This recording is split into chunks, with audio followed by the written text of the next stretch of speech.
Welcome, everyone. I will get started today with our land acknowledgement. We acknowledge in Milwaukee that we are on traditional Potawatomi, Ho-Chunk, and Menominee homeland along the southwest shores of Michigamme, North America's largest system of freshwater lakes, where the Milwaukee, Menominee, and Knickknick rivers meet, and the people of Wisconsin's sovereign Anishinaabe, Ho-Chunk, Menominee, Oneida, and Mohican nations remain present. If you've been with us before, we always encourage you to check on a couple of the links and expand your knowledge and your connection with the indigenous communities that were on the land where you work or where you live. So welcome to our Spring 2025 Innovative Cities Lecture Series. We have some really great topics to share with you. Upcoming will be community engaged art, Renew Wisconsin, success in complete street installations to improve safety. So specifically February 26th, will be community engaged art, where we will have speakers representing the Toledo area as well as Milwaukee, specifically the Bronzeville area. Today, we're really excited to be joined by Damian Buchman. He's the co-founder of the Opportunity Center and founder and executive director of the Abilities Center. And one of the topics we've heard interest in is just understanding the design of parks to make sure that they're universally inclusive. And Damian has great experience that he's going to share with us and some advice for you wherever you're working in your communities. So welcome, Damian. Thank you so much, Carolyn, and thank you for everybody for attending. So what you're going to find is I'm a bit of a fast talker, and I'm going to run through all of this and get through it as fast as I can for you guys and make sure that you have time to ask questions. And you can also ask questions along the way. Carolyn has informed me that if something comes up that's a really important question and is feasible in the moment, then she'll jump on and we'll go ahead and answer that question, and that's fine. But I'm always an open book, so I welcome any questions you have towards the end of this. As you can read here from a great person in the Milwaukee area, August Ball, she's been on one of our advisory committees as we've developed this universal park concept. And she said, play is a human need and therefore a human right. And we like to say that everybody, we really focus on that, all bodies, all people, that they deserve to play.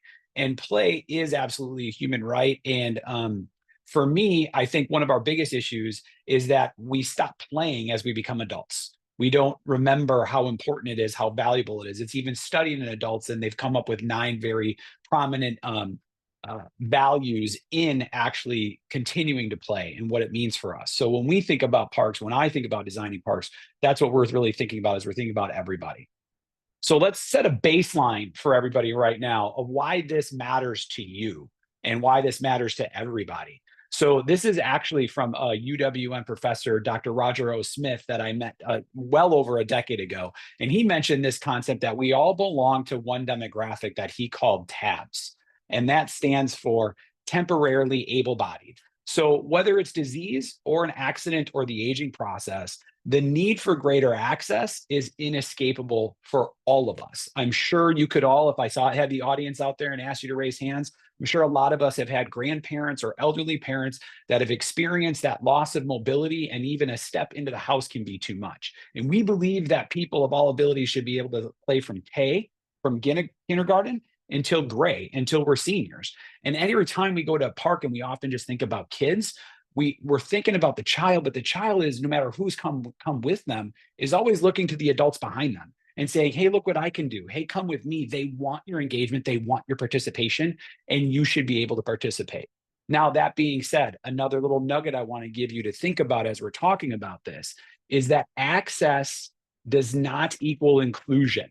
All right. So remember that access does not equal inclusion. You may even want to write that down. So just because I can get in a door, just because I can use a restroom, which is about the basis of ADA, it doesn't mean that I can access all the points. Therefore, that's not universally inclusive, and it's really not even inclusive. It's just access. So keep that in mind as we're talking about this and as you think about designing things. Here's kind of how we think parks look today, right? They very much look like places where disabilities are not allowed. Now, there are some playgrounds, right, that are inclusive, which I intentionally put in air quotes. There are playgrounds, but almost all of those playgrounds reside in the whole of a park, and we're not enabling people of all abilities to play throughout the entire park. We're patting ourselves in the back And don't get me wrong, I think it's great that inclusive playgrounds exist and we're trying the best that we can do, but we pat ourselves in the back for the one thing we did in that space to give an opportunity to kids and families impacted by disabilities, but we're not really thinking about what about their siblings, right? What about their able-bodied sibling, their able-bodied peers, or their able-bodied friends who feel like they have to be reserved in their play because their friend can't access the rest of the park.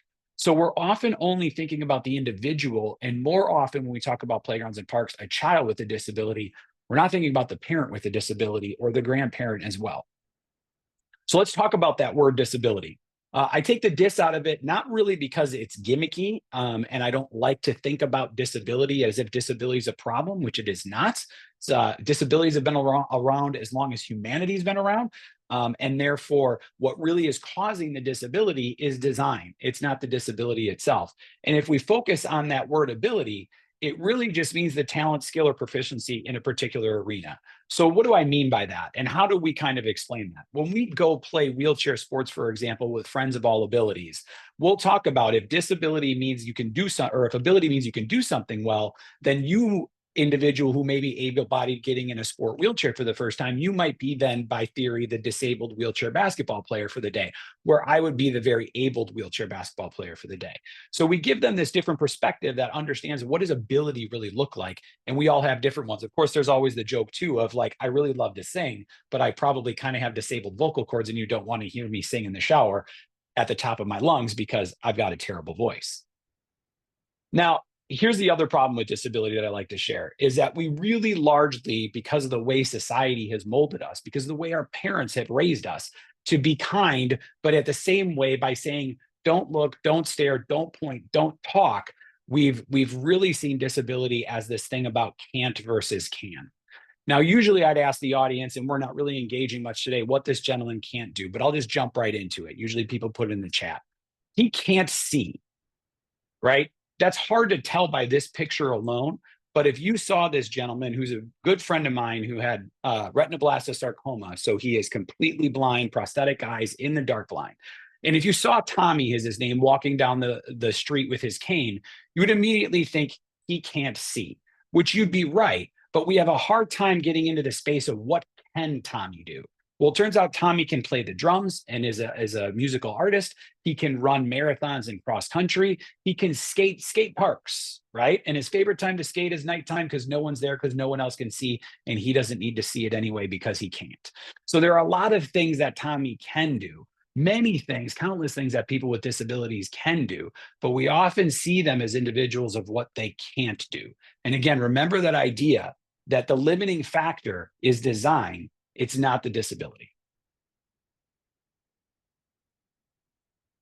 So why me, right, is kind of a thing I want to touch on. What do I know about this? If you saw me on the street, you would see me walking, you wouldn't have no presumption that I have any kind of disability. If you look at the first picture that's towards the top left, you'll see the scars on my legs. So I had a 0% chance of surviving when I was diagnosed with childhood bone cancer the second time in my freshman year of high school. I am the father of 3 adopted boys, who is an active dad who wants to be able to play with my kids no matter where my mobility is found. I've had 31 knee replacements to date. My latest one was this last October and June. And so they were pretty back to back, and it's been a long time of rehabbing. Regardless of that, I want to play with my kids, again, wherever my mobility is found, and they want to play with their dad, and they should be able to do that. The bottom right photo, you'll see I'm actually using a wheelchair. So while I can walk, that's at Disney with my family, I can't walk long distances, and I wouldn't be able to last all day. So I do use a wheelchair from time to time as well. And then I have at this point survived for 33 years my childhood cancer. But there's a high probability that at some point too, I'm going to be a bilateral above knee amputee. And to all physicians at this point that I've run into, it's dumbfounding that I'm not. So I've been living in a world where my desire, when I found my newfound ability, if you will, at 13 years old, my desire to do the things that I physically always loved, volleyball or basketball or football, that doesn't go away just because my mobility changed. So I needed to create a new way to do those things. And I continue to see things that I love to do, but know that if I find myself as a bilateral amputee, and if my prosthetics aren't really feeling comfortable on a certain day, and I do become a wheelchair user for the day, a lot of those things are then limited to me. And so I've taken my purpose-driven vision and mission in the space of making a world that's more inclusive of everybody. Having grown up as a child with, again, childhood cancer, I've seen all the disabilities. You know, it's blindness like Tommy, it's paralysis, it's amputees, it's balance issues from brain tumors and intellectual and developmental disabilities from it. And I also have a niece and nephew on the spectrum. So I've really grown up with a pretty wide look and base of lived experience of disabilities. So the Ability Center, the organization that I founded and that we're really talking about that's pushing this work, we have this vision, building communities where all abilities are provided a universal opportunity for health, wellness, and recreation. And what we do that through is our program called Ramp Up. And our tagline on that is universal community. How do we bring the whole community together? So let's talk a little bit about what those projects have looked like in our greater Milwaukee area. So I want to point out here, the bottom left, to see the Milwaukee County Parks logos. People want to know, how do we do this? And it's really great to say that the county parks are a fantastic partners of ours, but that's because we found the champion. We were blessed enough and lucky enough to find a champion. And I wish we didn't always have to have that champion. But if you don't have a champion in that community or in a space, it's hard to break through. Let me tell you one way to break through that barrier, though. The best thing you can do, because what I have found is everybody does want inclusion, they just don't know how to solve it. You cannot come to people with ADA complaints. From my experience, that gets you nowhere. What it causes is ruffled feathers. People step back and go, well, what is the law and how can I protect myself? And they get afraid of a legal battle. And so they find the language that gets them out of the need to make the accommodation you're asking for, which is more often possible than not, especially in private institutions versus government institutions. But if you do come to them with a solution, now they're interested in talking. Now they want to be a part of the conversation because you're not coming complaining, you're coming with a solution. And that's what we did with the county parks. We went to the county parks in 2015 and said, hey, we want to transform Bradford Beach into the country's most accessible beach. Turns out the champion at the time, who's now the parks director, he had a uncle who was a Paralympian back in 1992. So he understood disability and he was on board 100%. Which we were not expecting to be the response, but next thing we knew, we were diving right into it. So what we did is sometimes this isn't about a built space, but it's about providing opportunity through equipment.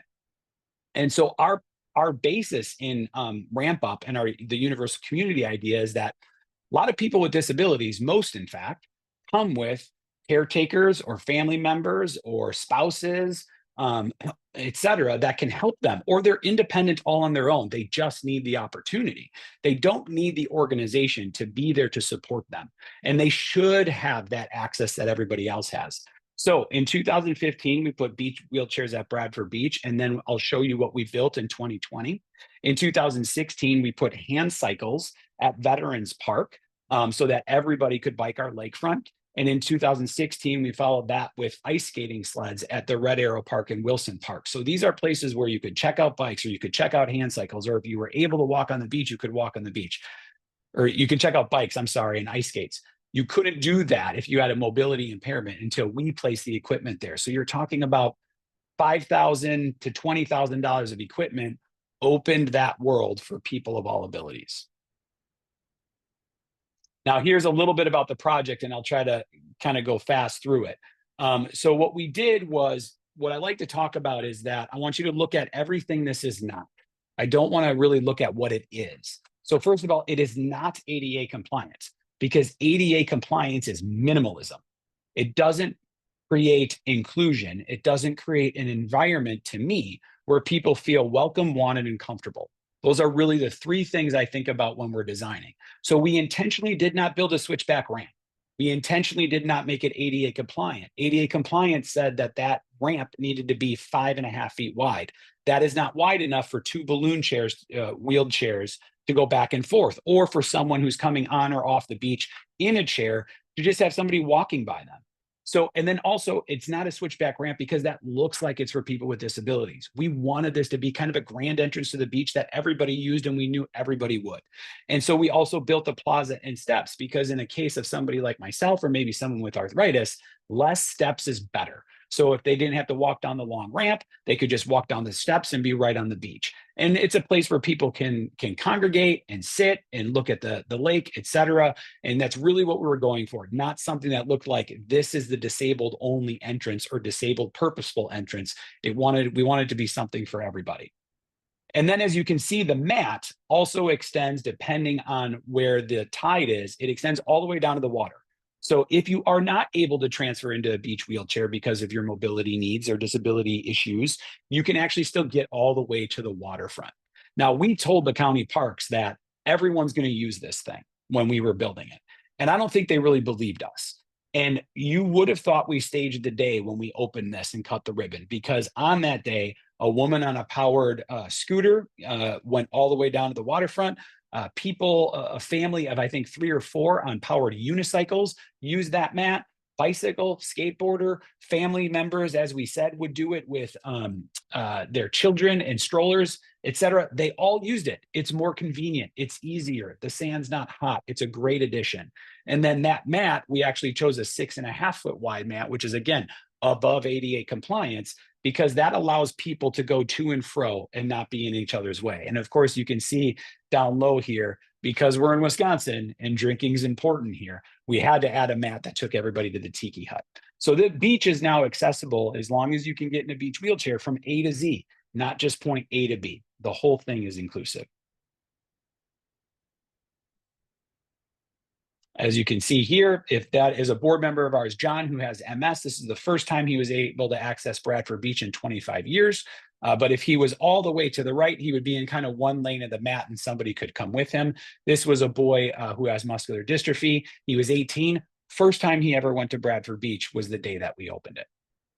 So let's get into this universal park thing. And what do we mean by a universal park? So we mean play for everybody. So when you look at these pictures for a moment, you'll see able-bodied people in the right-hand corner, kids in the middle, kids interacting who are able and disabled, and a mom behind a daughter, and of course the grandparents, the elderly, as well. Parks, again, are also for everybody. So we need to make sure that they are inclusive of all, not just really focused on children. So what is Universal Park? Key thing I said earlier, right? It is not just a playground, okay? We are getting better at creating inclusive playgrounds. And let me talk for a second why I put those in air quotes. In most cases, inclusive playgrounds are actually utterly boring, right? So you're going to hear some things that may sound offensive for me. They're utterly boring. They lack the danger that kids are looking for. So we had a great conversation with an organization in Cork, Ireland, of all places, called the Cron Center.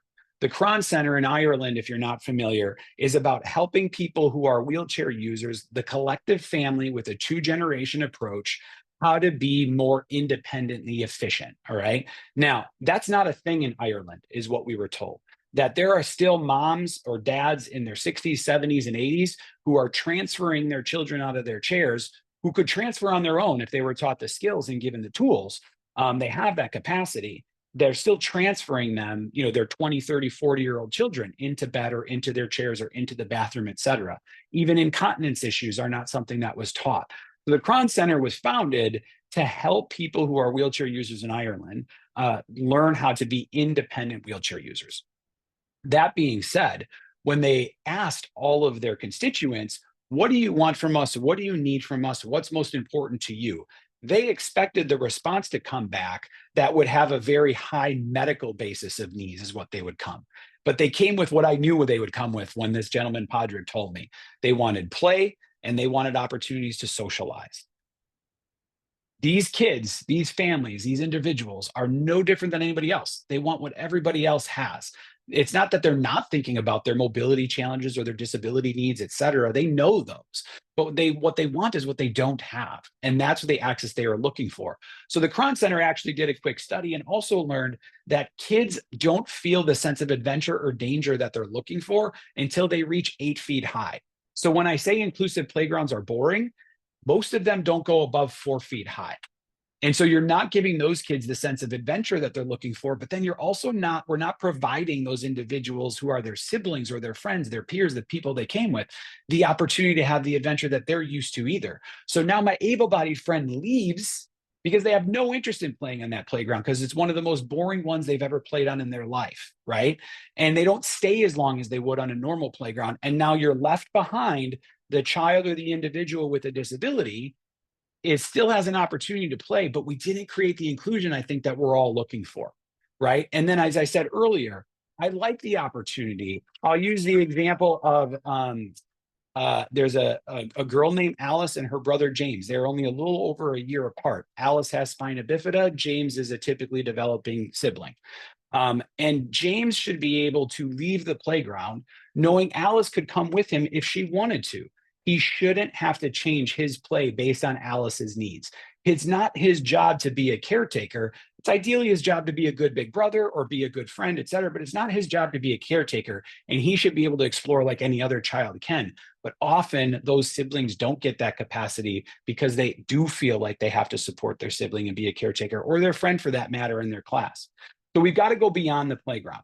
And then why is this important? Well, I'll just point out, as I'm sure you've all already seen and looked at the slide, 0 universally inclusive parks. Not one that we can identify in the country, and certainly not one in Milwaukee County. We're out here to change that. So as we said before, also not just for kids, right? So 26% of people, as I'm sure a lot of us know, report a disability, and that includes 4.3% of children in southeastern Wisconsin. But what about the grandparents who are taking their grandkids to the park? How are they able to engage? How are they able to play? We have a board member who, from cancer as well, became an amputee. And she's got I think a 9 or 10-year-old granddaughter at this point. And one of the comments that she said that really resonated to me and also made me very sad is she said, "I just want to be in the giggles."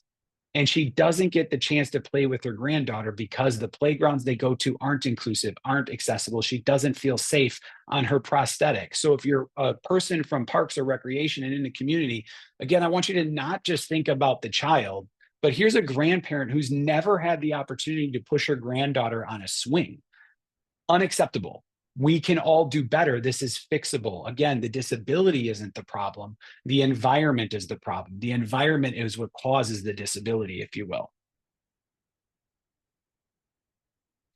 So not just for disabilities. Again, we have to stop thinking about that when we're creating inclusive playgrounds and inclusive parks. If we want inclusion, we have to think about the able-bodied kids as well. We've got to think about the parents as well, and how are they going to interact and how are they going to be able to play, and they think about the grandparents. So not just individual disabilities. That's why we are not building a inclusive playground. We're building a universal park for everybody. These are individuals who exist in your community. They should be able to play as well.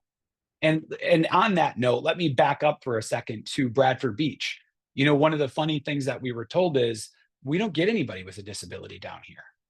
And it was kind of mind blowing. And I bet a lot of you are kind of laughing already and probably thinking the same thing I'm about to say, which is, well, that's because you're not accessible. It's not because they're incapable. It's not because they're not available. It's not because they don't want to. It's because you didn't provide the opportunity to do it. And so it is our environments that are creating the isolation for people with disabilities. It's not the people with disabilities who are wanting to isolate themselves largely. So we got to create these opportunities. This one is the most important for me. As I said, I'm a dad of 3 adopted boys. I love to play. I love to be active with them. I never know where my mobility is going to be found. I was the stay-at-home dad when we adopted them. I became a turnaround 18-hour parent overnight, actually. And 2 out of 7 families are impacted by disabilities. And how can the dad, how can the parent, how can the mom, how can the grandparent play with the kids when they bring them to the playground? It is wildly important that they have that opportunity, because you can picture it. As I said before, I'm sure you can see it. Every kid does it. Hey, mom, hey, dad, look what I can do. Chase me, follow me, play with me. It doesn't matter what friends they brought there. They want you to be a part of it, and you should be able to be a part of it. And I'll tell you this, a board member of ours, our board chair, has muscular dystrophy and uses a power wheelchair.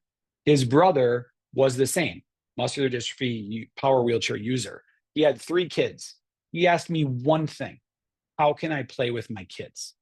Unfortunately, he passed away before we were able to make that possible for him. It's the only thing he wanted to do. It's the only thing his kids wanted to do with him, was play with their dad. And they never got the opportunity before he unfortunately passed away. Again, another one of those things that I think and I hope that we all kind of see as unacceptable and a reason as to why we have to do better. And it's for recreation, this park. So again, when we think about a park, not just a playground, there's all kinds of spaces, there's all kind of places, and there's different ways that people want to play in it. Sometimes it's active, sometimes it's sports, sometimes it's relaxing, sometimes it's recreation, sometimes it's playing on a playground. So this park really brings all of that. Every park is for health and wellness. We know that when people walk through nature for 90 minutes, they report lower levels of rumination. And just simple 120 minutes in a week, right? Well, people report higher psychological well-being. That's all it takes. But one of the things that I learned, and maybe you guys did too in COVID, and I know a lot of us don't like to go back to those days or think about those days and back to the pandemic, but the safest place for us all to be, as we were told, was outdoors. And what we did then in that moment was further isolate an already isolated population who doesn't get the opportunity because the outdoors are not accessible for people with disabilities. And so we have an opportunity and a problem we need to fix. And it's sad to say we're probably not another 100 years away from the next pandemic. So here's a big problem there's a solution here. There's a way to solve it. And all of our communities should be working towards that because everybody deserves that psychological well-being opportunity. When it comes to mental health, we know that people with disabilities, that 33% of them report periods of depression. And that's compared to only 14% of their able-bodied peers. So again, as we continue to isolate it or push them out or not include them in our community, we're kind of forcing depression on them. We're forcing chronic diseases on them because we're not providing opportunities for these individuals to be fit, active, healthy, or to play. And then again, the other thing that we talk about at the Ability Center is nothing we do is about disability hour. And that's really kind of the disability model largely right now still, is that you drop Timmy, Tommy, Sarah, or Sue off an activity and you pick them up in 2 or 3 or 4 hours. We don't often include the siblings or include the family or everybody plays together. And there's always a disability location, right? Ultimately, with our partners Game Time, I don't want to be talking about how cool it is that we're building an inclusive playground or a universal park. It should just be the norm. And everyone should have these opportunities for health and wellness and mental health and fitness and the whole bit. And that's really what we're trying to create. It's for fitness, right? So for us, we were thinking about parents of kids with disabilities who can also use some respite. And so we're including fitness inside of this space, not just for the parents, but for individuals with disabilities as well. Their rates of obesity are 57% higher. Again, we would argue because we're forcing them to live in a kind of world that doesn't bring value to fitness for them or opportunities for them to be fit, active, healthy, and play. So we want to create more of those opportunities when they're available. So I talked a minute ago about, again, A, B, C, D is something that I like to explain. So what we do in the model is we bring opportunity or equipment A to location B on date C. And we have this mentality of if you can make it, that's great. If we can't, we'll see you next week, next month, next year. That's the difference of what we're trying to make as an organization at the Ability Center, is to say it's 12:30 on a Wednesday. And because my able-bodied counterparts can ice skate at Red Arrow Park, I want to go ice skating with me and my family. And so those are the kind of opportunities we're providing. You don't need the Ability Center to be there. You just need the opportunity to do it. So Universal Park, of course, at the end of the day, a playground for playing and for everybody. And your community is behind it. The statistics say that more than 90% of parents believe communities should provide a playground equipment that accommodates a wide range of abilities. So people want to get behind it. They don't know how to do it. They don't, often a community may not have somebody who's leading the charge or knows how to lead the charge. And so if someone is out there, I would ask you to jump on with it, get on that train and help them out, because it's a heavy lift, but it's one of significant value for any community. In fact, I'll tell you this, that our CEO of Visit Milwaukee was at a conference with her colleagues texting me about what she had just heard, which was she heard that 80% of individuals identify in some way with disability. That doesn't mean they have the disability, but again, think about our elderly parents or our grandparents or a child or a sibling, and on and on and on, right? That if in the visit space, in the tourism space, if you're not creating accessible, inclusive cities, you're going to lose visitors and therefore losing tourism dollars and value in your community over time. People are identifying with this And I'll just say this briefly. There's a reason Disney does it really well. And I don't think it's because they have really big hearts. I think it's that they know if they do a good job, they're going to keep for Timmy, Tommy, Sarah, or Sue. They're going to keep bringing back mom, and mom's going to bring the whole family because they were able to serve their child with a disability. Oh, sorry, skipped a little too fast. So why does all this work matter? Again, 51,000 youth with a disability in Wisconsin, which means they have next to no opportunity. 47% of adults with disabilities get no aerobic physical activity at all. And as we said earlier, 2 out of 7 families are impacted by disabilities. So let's talk about the project now, right? So what does this all mean? What does this universal park look like? Well, it turns out we have this opportunity to work with 18 acres, right? And 18 acres is a lot. I get it. And not every park is going to be this, but we have 2 key things that say we've got to go beyond the playground and what does it mean to be a universal park? And so for us, we're including a clubhouse with accessible restrooms and a sensory room and equipment rental, and then accessible trails that lead to all these woods and a place to go in there. Like what do I want to reach? Now, a lot of people just like the nature, but some people like to get active.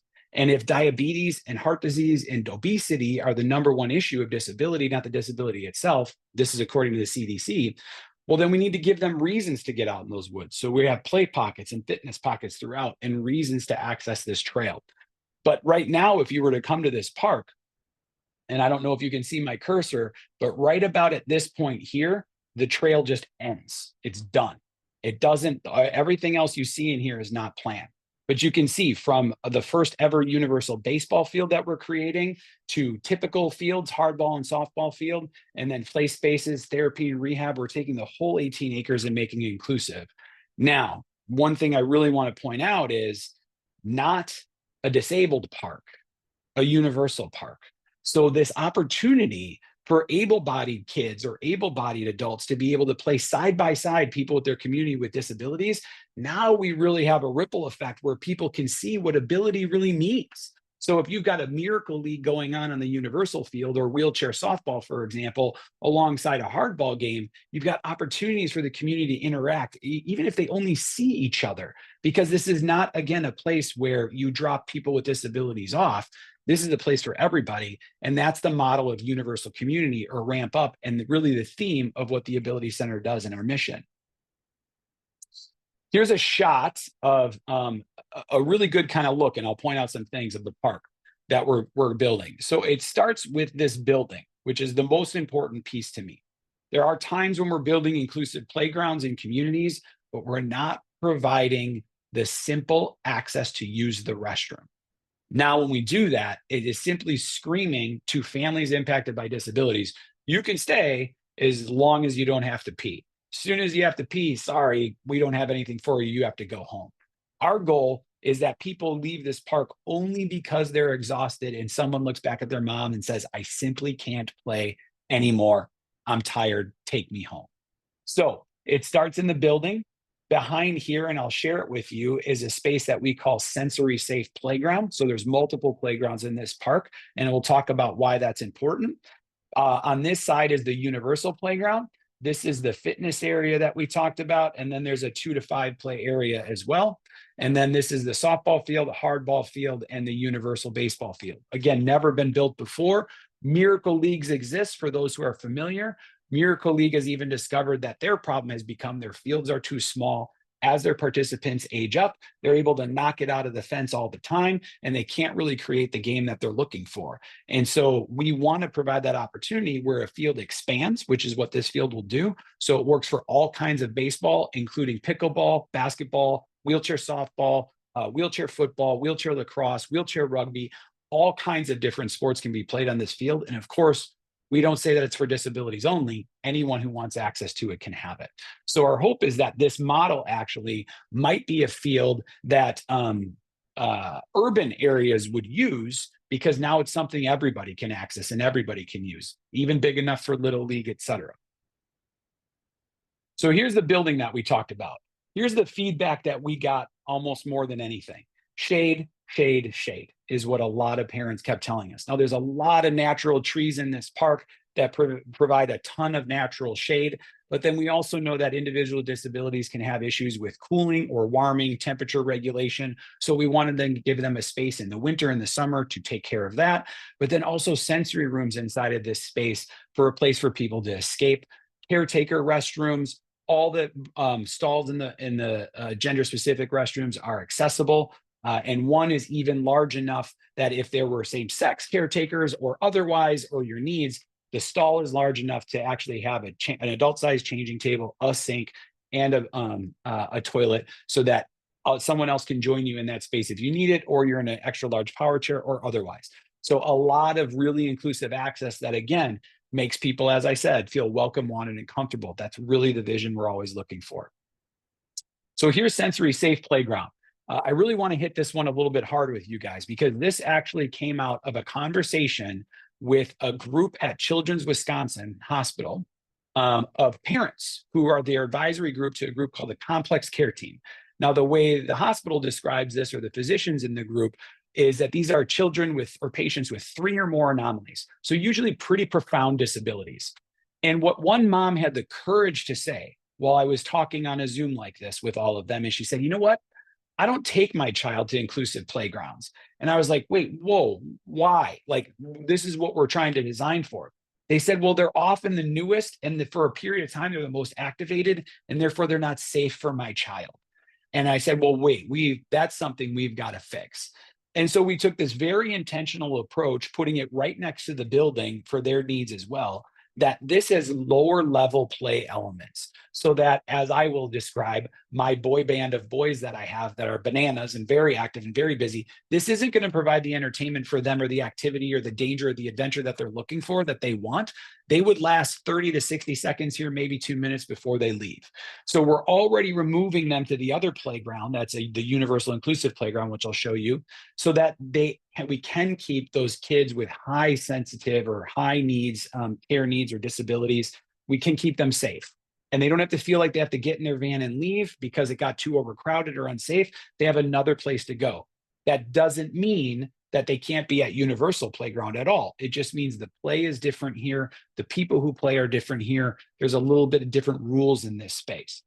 That was a quick idea that came out of our head. We developed it with game time of what that design would look like, but all the parents actually followed up her comment with agreeing, shaking their heads. Yeah, I don't like to take my kids there either. And when I said, if we did a playground like this, would you guys be open to that? They all kind of applauded and said, yes, we would love that, because they don't want to get in their van and leave. They do want an opportunity for their child, but their number one priority, as is mine for all of us, if we're parents, I think, is to keep our kids safe. So that's what this does for them. It doesn't exclude them. It doesn't only include them during, slow hours. They have an opportunity to come in the park whenever they want. Here's your universal playground. And a couple of things I'm going to point out on this. There is not a space that almost everybody could or couldn't access in this space. I think I'm saying that right. So what I mean by that is, if you look at this, is called the Inventus Tower. We helped design it with Game Time. I like to call it Inclusion Tower, but this has been very thoughtful, even on Game Time understands and has developed 7 principles of inclusive play. They know that 9 out of 10 of the kids who are coming to parks, when we talk about inclusion and different abilities, that it's mostly intellectual and developmental disabilities, not physical disabilities, statistically. And for that, they're right. So there are spaces in here to escape. There are ways for people to play down low with people up high if they can't get up high. But we put a ramp in here that if you are able to get out of your chair, your mobility device, and crawl up, it's tactile, it's a little sticky, there's hand grips. You can drag yourself all the way up to go down the 12-foot slide. Now, I realize every child can't do this, or every a mobility device user can't do it. But I talked earlier about the girl Alice. She proved that to me accidentally. So she was born with spina bifida again. We took her to a ramped inclusive playground structure. As soon as she got to the ramp, like this child here, she got out of her chair and she crawled. So she would rather execute it crawling than she wanted to execute it in her chair, which means Alice could do this, and she could chase her brother all the way up to 12 feet, and she could go down that slide. Now, the other thing I'll point out is that every one of the ramps in here are double wide. What's important about that is back to that idea of welcome, wanted, and comfortable. And what I mean by that is if you're a wheelchair user and it's a single wide ramp, you're always in the way. So think about the way kids access a playground. They run all over it. They play chase. And if I'm the wheelchair user that's in the way of them escaping the getting tagged, now I feel like I've ruined their experience or I'm in that way. And I just don't even want to be a part of this play or on this structure. We've got to give that independence and freedom for two friends who are wheelchair users to be side by side, and also that ability for the able-bodied to run back and forth and, through the whole space. And so the entire structure is double wide, and we're getting kids up on the double wide ramp up to 5.5 feet high, which has also never been done before. So this structure is significant. It's large. There are sensory spaces here. There are things for physical disabilities and intellectual and developmental disabilities. And then over in the distance here, you can see the 2 to 5 play area and the swing bay. And I don't know if I included a good picture of the swing bay, but even there, I challenge Game Time in a way to say, what I don't like to see is that usually the inclusive wing swings are on the side. So if I'm a sibling with a disability, I don't get to swing with my able-bodied sibling. I have to swing away from independently. And so we looked at how do we make sure that we have different kinds of swings in the entire bay. And again, it's not pointed out that these swings are for the disabled and these swings are for the able-bodied kids. So we really integrated everything to bring that inclusion that I think that we're all ultimately looking for when we're thinking about these spaces. And here's the fitness area. So you can kind of see it is right across from the universal playground. But this is really thought of not only, again, for adults with disabilities, but also thinking about how does that parent get respite? Now, we put it where it is intentionally to give the opportunity for the child to have independence, the parent to get that respite, but both of them ideally to still have that ability to be able to lock eyes with one another, be able to see one another and have that safety net, at least should they be needed. Ultimately, that's, I think, what all kids are looking for is that independence. And so how can we give that to them? And this is one of the ways we thought we can do that. But again, health and wellness and fitness are all in our brand, all very important, all needs to be inclusive. So that wraps up really our presentation and what we're doing here with Universal Park. I want to kind of go back to the map then to show you again the whole breadth so you can kind of see it. And I'll say this, as I said earlier, so not every Universal Park is going to be 18 acres. What we think is the most important is that this building with bathrooms need to exist. And if there's anything beyond a playground in this space, it also needs to be inclusive. We're not always going to have 18 acres to work with. So it's not always going to be the price tag that we're looking at here, but it's got to go beyond the playground. Thank you so much, Damian. Very inspiring, exciting. And when will this be completed? We are hoping that we're breaking ground here this summer, actually, to start. And so we'll phase it. We'll phase it in everything, actually, from sensory safe playground to the fields, which is to the east at this park, will be phase 1. And everything from universal playground to the trails of the woods will be part of phase 2. But the key there is even if we had all the money tomorrow, it would still have to be phased if we had all the funding, because we have to biofeed the trees, do root pruning, canopy work to make it safe and be ready for construction, but also safe for people to be in the woods. Okay, that makes sense, phasing, given its scale and Yeah. cost. So for those of you who are online, if you have a comment or a question for Damian, please put it into the chat. I'm going to kick off with sort of 2 questions. I give you a heads up. I know one of the concerns is funding. So if you could talk about, are there any special grants or how have you approached funding? And is there any different liability that a community needs to manage than a regular park, or is it all the same? Interesting question. So funding, if you can find that champion inside your city or your county, there's often dollars inside, not necessarily significant, but kicking it off with government dollars is ideal. One of the first questions we continued to get from funders and potential donors was, what have you gotten from the government? Hate the question, wish it didn't have to happen, but the legislators do understand that often public money brings private money. So they're open to the conversation. So I would say always reach out to your legislators in your area to kind of start that conversation and find out what the way along there is. There are a lot of opportunities so we got a grant from our Metropolitan Milwaukee Sewage District for a green infrastructure grant. We got a grant from the DNR, which is funding from a federal program, but both of those are to the two of them are to the tune of $2 million. So there's a good amount of federal funding for these kinds of developments that are out there, because everyone is really looking at inclusion right now, to be honest. I mean, it is a hot topic. It is a goal of many communities, but they always do need that individual champion in the community to kind of beat the drum and tell the story of the need and the why. But it is a public-private partnership without a doubt. Give me the other part of your question, Carolyn. Sorry. Just curious, there's always a liability aspect that a community takes Yeah, on that's right. kind of public park. Is this the same, or is it different? So I would take that lens from, I don't have a specific answer or a technical answer other than if it was a significant liability issue, it wouldn't be something that Game Time and every other playground company is taking very seriously right now. It is the greatest trend, or the greatest, I would say, research and impact in the development of playgrounds has been in the inclusion space. It's seen the greatest developments and the greatest changes over the last 10 years.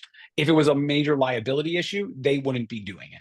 Now, everyone takes a risk regardless of their ability when going to a playground. The number one cause of broken arms in kids is monkey bars. And this is where we really started with Game Time to challenge them. There are things that we're developing that I can't even talk about yet that have never been developed before that will be here. And I challenged them with that statement. I said, we've got to stop making everything safe for people with disabilities. We should give them the opportunity to choose danger or safety, just like we give their able-bodied counterparts. We don't have to assume that everybody with a disability is fragile. And they really did hear that, especially because they haven't stopped developing monkey bars, and we know it's the number one cause of broken arms. And so they took that challenge, which I appreciated, because I told them the story of a friend of mine who is a Paralympian. He was a farmer. He was run over by a tractor when he was 2 years old, and he was paralyzed. But again, the key word there is he was a farmer. So his parents were like, you still got to pick rocks in the field. You still got work to do. So at this point, for the way he's grown up, he climbs trees as a hunter. He still hunts. He takes the deer out himself, like all the things, he's very capable of doing them because his parents never held him back. So I said, we got to stop treating these individuals as fragile and let them make the same dangerous or non-dangerous choices that able-bodied kids make. So I would not say there's a greater liability. Okay, that's helpful. There are a couple questions. I want to just go through a couple. One is more of a comment. The recreational fields look like they might be for multiple sports. Can you talk about how that's designed? So Universal Field is specifically designed that way. So what we're actually doing is that a Miracle Field is only 126 feet to center. And I alluded to it a little bit. What parents realize, like a lot of things with disabilities, there's someone out in the community with a disability who's championing that thing. So when their kids were 5, 6, and 7, and they said, my child deserves to play baseball, the 126-foot field worked for them. But now those kids from those parents who started Miracle League are in their young 20s, and they physically can knock the ball out of the park, some of them. So they realize that doesn't work for them either. Wheelchair softball is played at 200 feet to center for juniors and 220 for adults. So that's what we've created. We've created a field that at the largest fence is 220 feet out to center, but then we have a removable fence that can be at that 200 to 180 feet or 126 feet. So from a baseball perspective, it does all the baseball games. But then because of the 220 feet to center, it is big enough to, like I said earlier, include wheelchair football or wheelchair lacrosse or power soccer or wheelchair rugby. It can have a lot of other games on it. And then we added basketball hoops. This is why I said our hope is that urban communities that don't have acreage, acres upon acres of space, might choose a universal field that can work for everyone so their whole community can access it. That's really our goal with the design of that field. Okay, I know one thing I work with a lot of the MPS schoolyard projects, and because of space also, we want to make sure multiple sports can be played in an area. So we are in Wisconsin. So of course there's a question about snow removal. Can you talk a little bit about the maintenance aspect for the park, or what's intended, planned? Yeah, so we do intend to plow the walkways, and we do intend to have winter-based equipment for checkout, like cross-country skis, snowshoes, et cetera, things that people of all abilities can still do. The beach wheelchairs that we have at Bradford Beach can actually have trail wheels and can also have skis on them. So those will come from the beach to this park annually as well, so that there's multi-purpose use. So both equipment and access in the winter will be available. We intend to be open every day that the park is open and have a presence there, Mondays through Fridays. Again, to give that feel of people feeling, welcome, wanted, and comfortable, and that we're here for them. A safer environment as well. Absolutely. Are there any special park rules for regarding pets or smoking or other special, I guess, restrictions? No, boy. I mean, so at the end of the day, this is a county park, and that's one of the other things is that what we did is we went to the county and said, well, now we need a universal park, and we couldn't be more blessed with the location of this. It's a mile from our major medical campus. It's across the street from a elderly community senior center. It's a block from our zoo. I mean, it's really centrally located. It's on public transportation routes. So it's a great opportunity that we have here in our location in order to provide more access for more people. Okay, great. So there's a question about, you said finding the champion, right? Because Mhm. public money might follow the private money. So do you have suggestions on where to direct their energy or specific project types that might be more apt to be funded? I think the biggest thing, like I said earlier, and I've learned this along the way, and I'm not going to disclose kind of where or why, but when I've seen, and I've been on both sides of the table, when I've seen complaints drawn or potential legal action drawn, I'm telling you, the language gets just about everybody out of it, right? But when you come with a solution and an idea and a concept, and you're willing to, get your hands dirty and get them in the dirt, people want to be a part of that and they want to help you be successful. So that's the big thing: is come with a solution. Don't come with a complaint. You can't come as a parent and say, um, according to the ADA, you're supposed to have a legally compliant, accessible park in my community. Now they're just on the defense, and that's not going to get you anywhere. As opposed to, I have a child with a disability that I think deserves to play too. How do you think we could make X park inclusive? Now you're opening dialogue. Okay, so it's really from a positive perspective, but I think the other thing that I'm Absolutely. hearing from everything you talk about is it's actually for everybody. So, um, Yes. you know, your children who maybe don't have a disability are having just as much fun on all the equipment because of how well it's designed. So there, Yeah, take that nugget of Roger O. Smith of tabs away. A lot of people have said that to me, even a decade later after they see me. They said that resonated so much with me. I understood why I'm going to need it someday, or my parents as the age are going to need it, or otherwise. That's something that makes everybody think. They don't get in that space. Well, I haven't seen a child with a disability in my community, or I don't know anybody with a disability, and why would we invest all that money? Or that idea that you should be able to play from K to gray. So if this was a park you enjoyed when you were 8, you should be able to bring your grandkids there and play with them when you're 80, right? Those are the kind of things that people start to understand. Oh, okay, now I know why this is important. are there specific design regulations, or I should say specifications beyond ADA that you can recommend? And does Game Time have their own design specifications? So, yeah, Game Time, they do with their 7 principles of inclusive play, and they have national demonstration sites, they call them. They have come up with their own guidelines.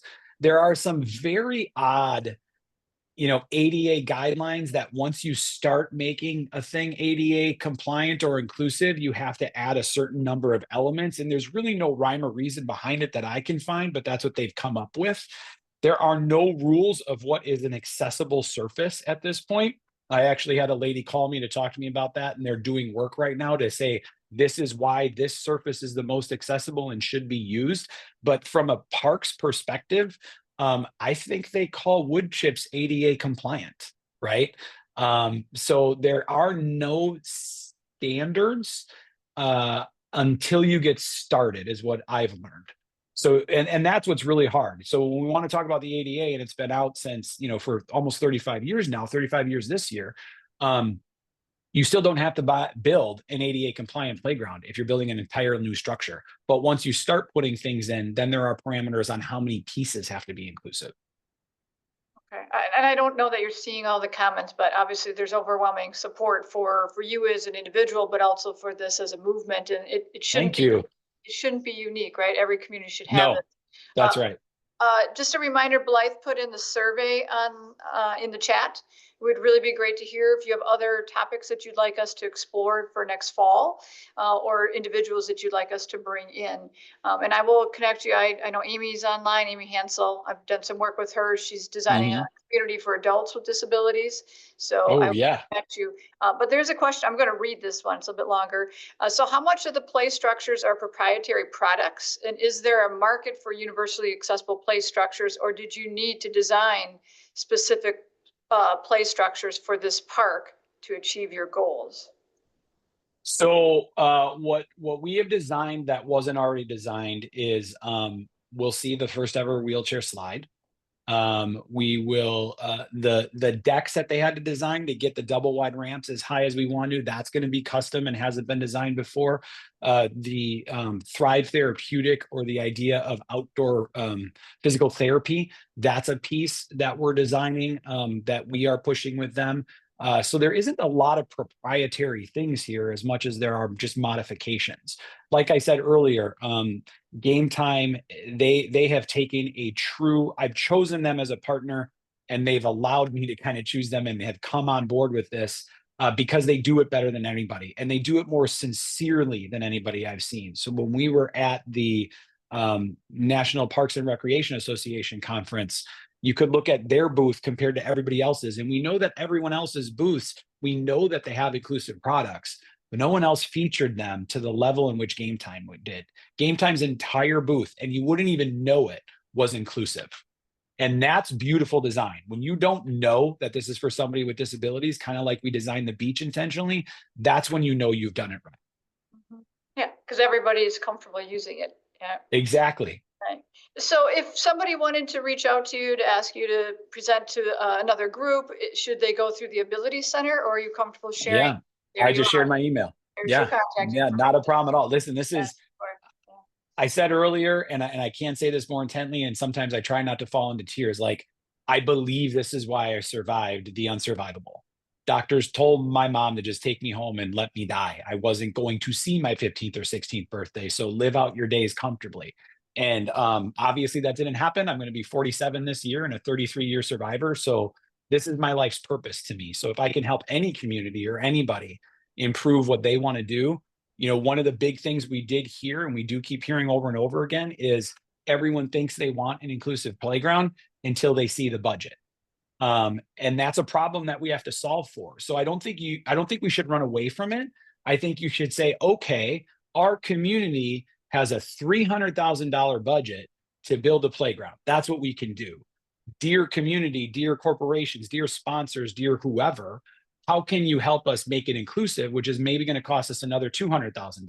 So we need to fundraise 200, but we're bringing 300. I will tell you this, from a philanthropic standpoint, everyone loves when everyone's got skin in the game. So if you're not just coming and asking from 0 to 500,000 to get your project done, but you're saying we already have this in our budget, but we want to make it inclusive, how can you help us? Now they're going to be behind you more as well. And I think all of us never know when we might need this. So I think embracing it so it becomes the norm for communities is what I'm hearing as well. So I really Absolutely. appreciate your passion, sharing your expertise with us. Really amazing. You have an amazing, I think, commitment to this, but also an amazing impact that you're starting to see. So thank you Thank for you so spending your much. time. For those online, I hope to see you at our next ICL, which is Community Engaged Art, which is the end of February. Look for the emails coming out soon. So wonderful that you all joined us. And thank you again, Damian. Thank you. Thank you, everybody, for taking the time to listen to me.